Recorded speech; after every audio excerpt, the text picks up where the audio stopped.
ही पौराणिक कथा आहे। देवाधिदेव महादेव आणि माता पार्वती यांचे पुत्र कुमार कार्तिकेय आणि कुमार गणेश यांच्यात झालेल्या एका स्पर्धेची। स्वामी, आपले पुत्र विवाहयोग्य झाले आहेत। सत्य आहे पार्वती, आपले दोन्ही पुत्र आता विवाहयोग्य झाले आहेत, परंतु प्रथम विवाह कोणाचा बरे करायचा? स्वामी, आपण त्रिकालदर्शी आहात, आपणच निर्णय घ्या। माझ्या मते आपण या दोघांमध्ये बुद्धीची एक स्पर्धा घेऊया।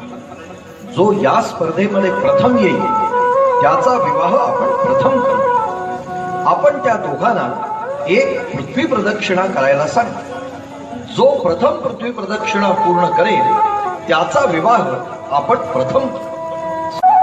परंतु स्वामी, ही स्पर्धा तर निश्चितच कुमार कार्तिकेय जिंकणार, कारण त्याचं वाहन मयूर आणि गणेशाचं मूषक। ही स्पर्धा तर एकतर्फी ठरणार। नाही देवी, आपण पहा, पुत्र गणेश आणि पुत्र कार्तिकेय स्पर्धेला सुरुवात करा। स्पर्धेला सुरुवात झाली आणि कार्तिकेय आपल्या मयूर वाहनावर बसून पृथ्वी प्रदक्षिणेकरता वेगाने निघून गेला।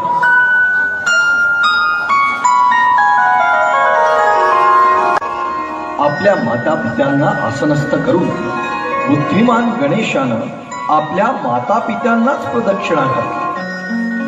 ओम मातृपितृदेवाय नमः, ओम मातृपितृदेवाय नमः। गणेशानं त्याची प्रदक्षिणा घेत ही स्पर्धा आपल्या बुद्धी कौशल्यानं जिंकली। प्रणाम माताश्री, प्रणाम पिताश्री, माझी पृथ्वी प्रदक्षिणा पूर्ण झाली, कारण माता पिता एक पृथ्वी समानच असतात। त्याला प्रदक्षिणा घातली काय आणि पृथ्वीला प्रदक्षिणा घातली काय एकच आहे। गणेशा, तुझ्या बुद्धी कौशल्यानं मी अति प्रसन्न झालो। यापुढं या सृष्टीत तू बुद्धी विनायक म्हणून ओळखला जाशील। मी तुला असंच वरदान देतोय।